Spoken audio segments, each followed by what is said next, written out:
Good morning or good evening everybody. Welcome back to my YouTube channel. If you've been watching for the last few weeks, you will have seen me head up to Minnesota to install the helix for the Missabe Western Railroad. For this week's installment, I'm going to cover the third week of progress on that trip. So let's head back over to the customer's basement and take a look at the progress. Well, today is Monday, so it's the start of the third week. What you see here is exactly 2 weeks progress. I still have about half a dozen switch machines missing in this area. I realized that when I was underneath lying on my back. But at the moment I am working on some control panels. They're not necessarily going to be the permanent control panels. The customer asked me to leave all the switch controls just temporarily taped to the front, just to save time and make a little bit more progress this trip. But the engine terminal controls have a nice panel, and just before I left yesterday I started working on another panel to put the isolating switches for the staging yard. There's going to be 6 switches in that row, each one taking care of 2 tracks. Then the other side there will be a similar system with 8 switches, and there'll be one by the diesel yard with 5. In every case, each switch taking care of 2 tracks. Eventually we'll come back and decide how the permanent control panel should look. Anyway, I have delayed my trip back. I have 5 more days to make as much more progress as I can. My goal is to get at least part of the middle deck installed. It's a lot of work and only 5 days to do it in. So let me just sign off now and I will check in with you again periodically. Well, this control bridge is now all wired up. You can see I've got the various colours for the individual tracks to one pole of each switch, and the brown, which is the common bus wire for the rear rail, to a terminal strip, and from there to each of the switches. I'm using a piece of copperhead tie as a terminal block there, which is a lot easier than adding multiple wires to a switch. So that end is all wired up. I still have to cut the rail gaps at the end of the storage tracks. So if you notice, there is continuous rail from the turnout into the staging track. I've still got to take the Dremel and cut through the rear rail at each end. But the reason for not cutting the gaps early was so that I had the option of testing before I did this step. Well, another day is coming to an end. I've been pretty productive today. I finished building and wiring this control bridge here, and I also built and wired 2 more over the other side. I also mapped and cut more than 60 electrical gaps, installed the last 8 switch machines in this corner, and I've had a good clean up and done my laundry.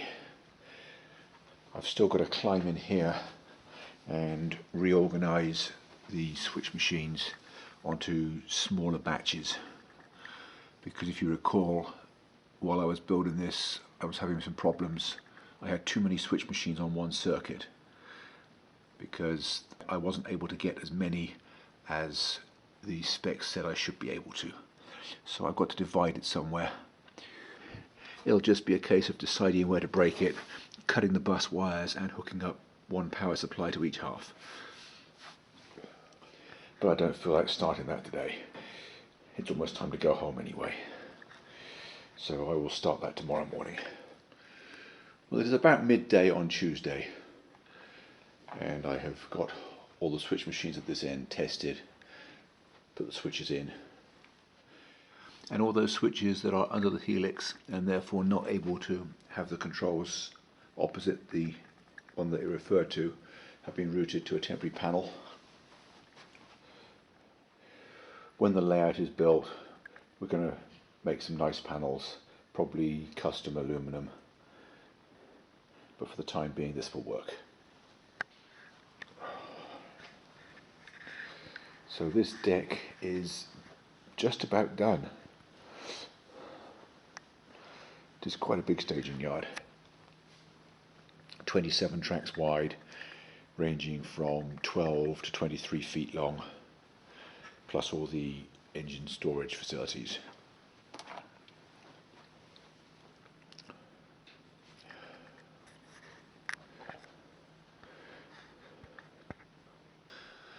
The next step is to install the benchwork for the second level above the staging yard.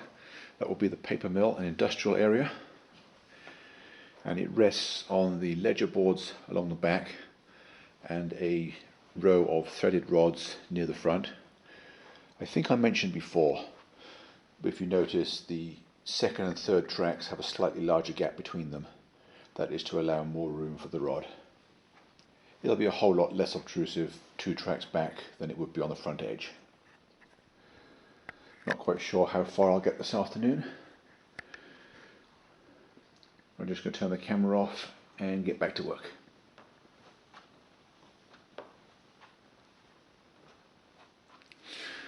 Well, this afternoon I have started assembling the next deck up. At the moment, all the frames are temporarily supported on offcuts of wood at the front. The back has now been permanently screwed to the ledger boards using a string line to get the front straight. And I'm in the process of inserting the threaded rods, which will be the permanent support.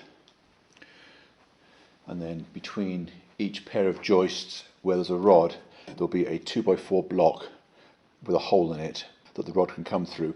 That way it doesn't get in the way of the track bed.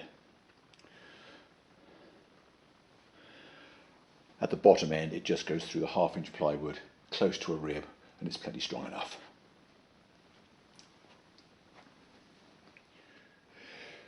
This one at the end is a little more complicated because the top deck is already in place, so I've got to do it in a different order, and I'm just working on that now. So don't go away, I'll check in with you again later. Well, I have everything assembled with the threaded rods and the blocks, and all the nuts and washer thread are in the right order. I've just taken out the temporary legs, and now it's just a simple matter of using the threaded rod to make the adjustment to get the height exactly right all the way along. I've done the first 2, and now on the second one, and within a few minutes I'll have them all done, and then I can work my way around the end of the peninsula and down the other side of the wall. Well, this side of the second deck is now properly levelled. All the screwed rods are doing their job, and I can come back and put the plywood top on that whenever I need to. Although there's other things I need to do first, because there's a lot of framing missing in this area. There's an underpass, and I need some diagonals and then a cutout. And then I want to get bus wires in and the rope lights to illuminate the staging yard, and only then will I come back and put the tops on. But the next order of business is to head around the other side of the peninsula and continue attaching frames. So we do that. I'll be right back. Don't go away. Well, I have the next 5 frames roughly positioned on temporary legs. I've screwed them all together, but I have not yet attached it to the wall. I've still got to string it and get it straight tomorrow. At the moment it's still quite wobbly.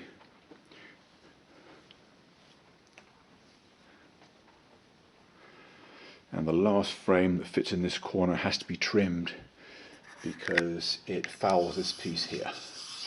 But that's no big deal. I'll just trim that back, and the yard lead for the paper mill can just be about 6 inches shorter. It's still way longer than it needs to be. So anyway, I'm going to head out now. I will check in with you again tomorrow. Don't go away. Well, good morning. It is Wednesday morning of the last week, and the first task for this morning is to get these sections positioned properly the way we did yesterday on the other side. At the moment they're just on temporary legs at the front, and resting loosely on the ledger board at the back.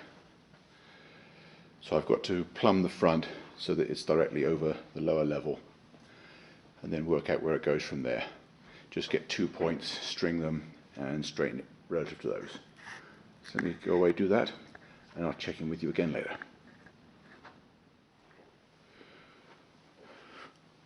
Well, I have now got the second side of the peninsula to the same state as the first side. All these threaded rods are tightened up, adjusted, and the railroad is rock solid. I've just got to get this last frame in at this end and get some kind of legs in this corner. But this is a case of making it up as I go along, figuring out where I can support it and how. Well, this last section of benchwork is now installed. I had to make it up as I went along. There are 6 legs in this area, all of them different. So I just had to put it in place and then figure what there was below it that I could support it from. And it's pretty solid. Actually, it's very solid. And I'm going to call that done. Now I'm going to go around the other side of the wall and work on the missing framing. So don't go away. I'll check in with you again later. Well, another day has come to an end. I just have no more time today. This is how far I got with the bench work over this side. I've got the road underpass in. These side pieces are the right height to put a piece of 3/16 plywood in to make the bridge deck. And they're low rather than high because it's a lot easier to shim them up than it is to sand the deck thinner. I haven't yet glued down the blue foam, but the 2 sheets of plywood that you see are fully screwed down.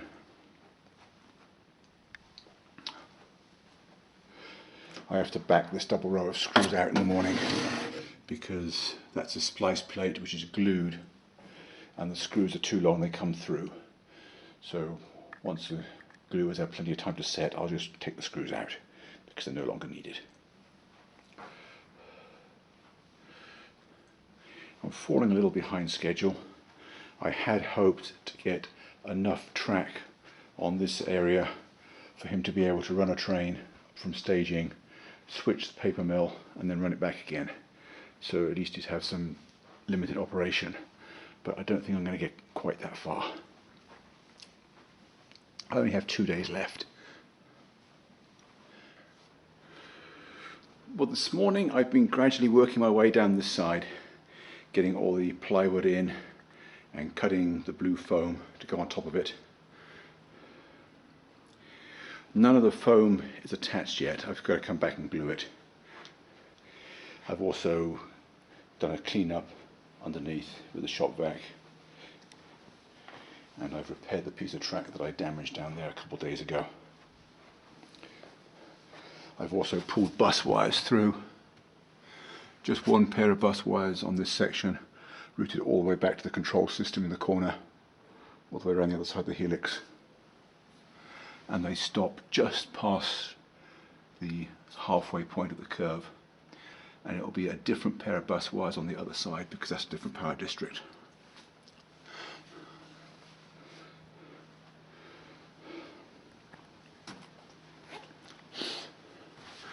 I haven't pulled universal bus wires for the switch machines all the way along.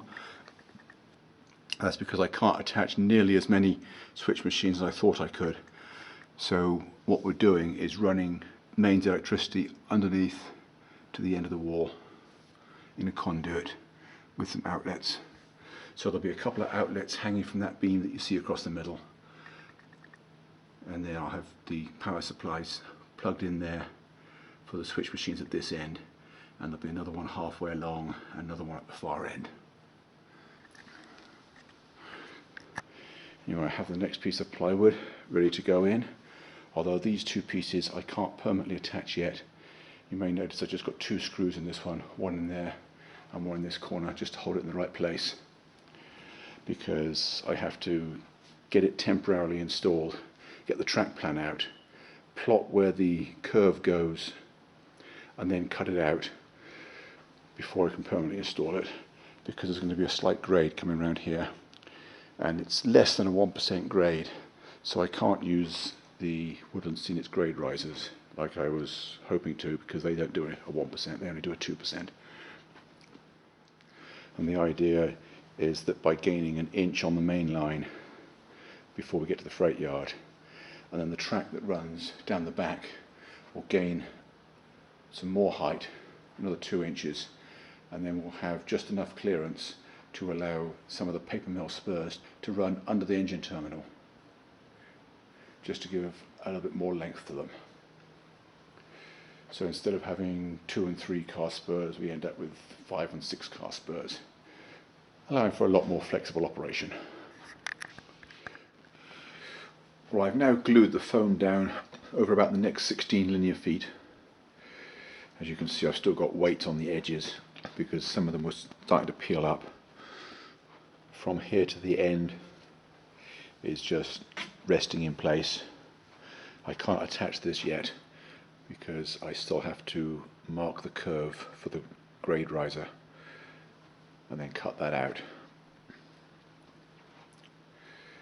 But I can't really get the track plan out until the glue is dried and I can get rid of the weights. So I'm going to look for something else I can do. I guess I can add some more plywood over this side. Well, I've dug out some of the full-size track plans so I can tape this end together, and now what I'm going to do is cut through and trace either side of the main line where the rising grade has to go, and then I can cut through, mark the foam, cut the foam, and then draw around it to cut the plywood, and then I can get everything properly installed. So let me go ahead and work on that, and I'll be right back.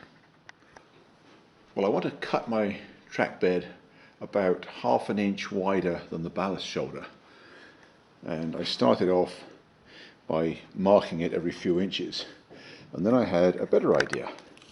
Instead of that, I had just taped a scrap of 1/2 inch plywood to the side of the knife blade. So now I have a gauge, I can just follow that all the way around, and then once I've got the one side done, I'll just turn it around and come back the other way.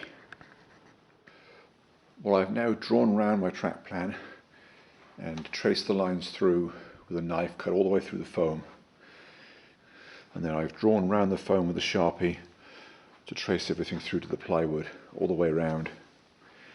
And now I can just lift it up off the frames, cut it with the jigsaw, and then I can permanently attach it, or at least the outside pieces anyway, leaving the centre bit loose for now so that I can raise it up to the correct grade when I get that far. Note how I've arranged it so that the curves in the plywood stop about 6 inches short of the end of the sheet. That way the bottom section can be firmly anchored and we'll get a proper vertical curve instead of a kink. And then at the other end, the top of the grade is about here, where there's another track coming down on the front. So once again I stop in the middle of the sheet of plywood without running all the way to the end. That way the natural stiffness of the plywood will create a sensible vertical curve. So let me get back to work. I'll check in with you again later. Well, I've done all my cutting and I have installed the plywood permanently. I've also added some framing that was missing down here to support this piece that was otherwise flapping around.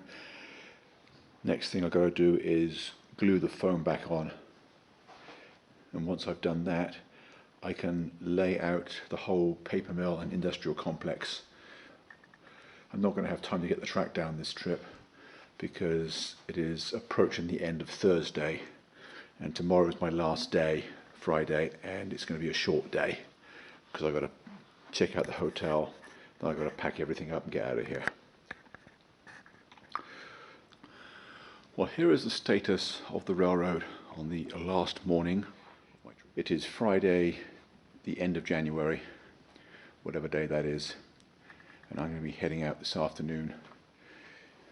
I'm only going to get about half a day's progress today before I've got to pack up and get everything cleaned up and get out of here. I want to get this mess tidied up. I will stack everything neatly under the railroad before I leave, just so the guy can have his basement back.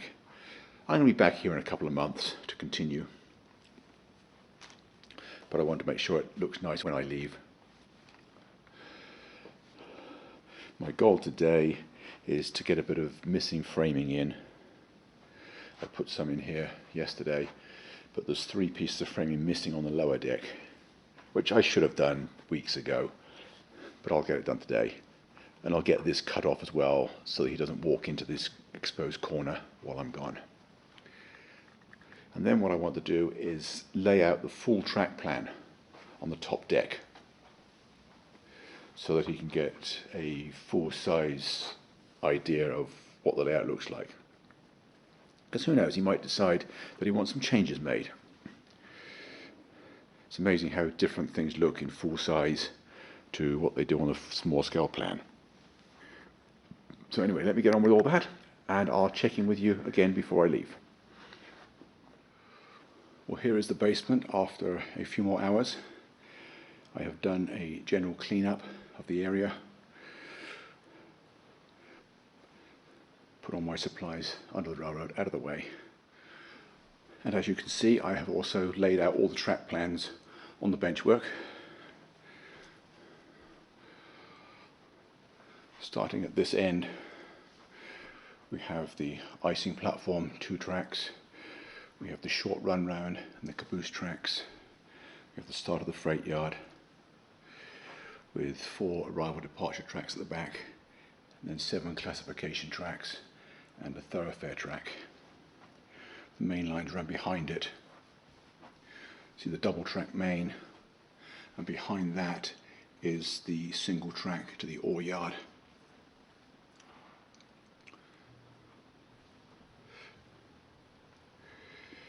Got a series of mainline crossovers here, and then the back track at this point will go upgrade to the diesel servicing facilities right at the very end behind the main line. Also in the yard we have a rip track. Here's the yard lead at this end of the yard, which will eventually cross the river to the city of Superior. The main line runs round in front of the diesel servicing facilities.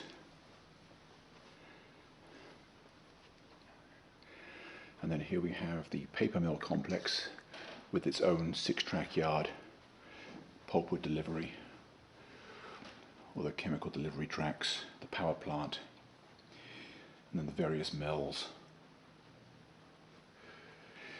and then the main warehouse at the end. And that warehouse also hides a couple of long tracks, allowing these mills to take more cars than it would appear. There's a few small industries in front of the main line.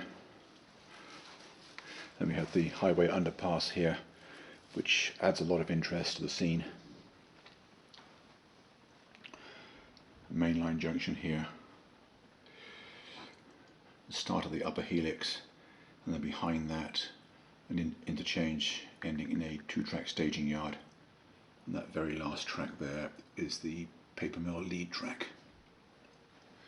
Another short branch line leading to several industries crossing over the main. The cement plant in this corner, and the main line disappears under a road bridge and heads down to staging. So that is an overview of how far I've got. I'm going to sign off now, and I will see you in another video. Thanks for watching.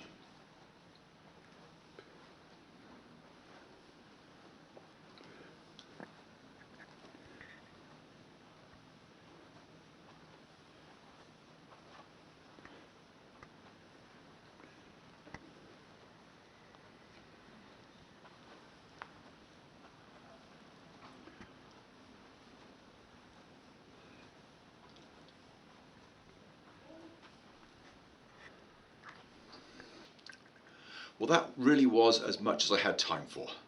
I'd already been away too long and I had to get back and take care of things at home. But the customer is very happy with the progress to date, and I will be back in a couple of months. So keep watching this space, and I'll see you again soon. Bye for now.